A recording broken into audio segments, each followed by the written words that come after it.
দাম কত চাচা? 110 মানে 1,10,000। যারা নিতে চান তারা চলে আসেন শতাবগঞ্জ গরুহাটি বাজারে। 1,10,000 টাকা দিয়ে পাবেন এরকম একটা তরতাজা আরিয়া গরু। এটা কি দেশি না বিদেশি?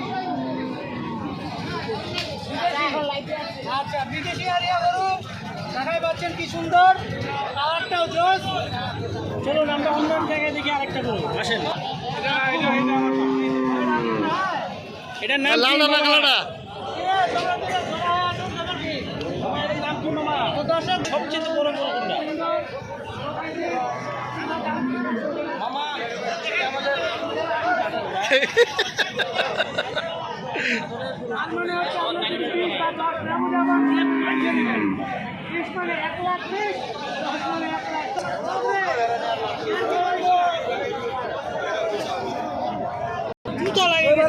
জুতা লাগিয়েছে কি লাগিয়েছে? সেটা আইছি। হ্যাঁ, পড়ে আছে রে।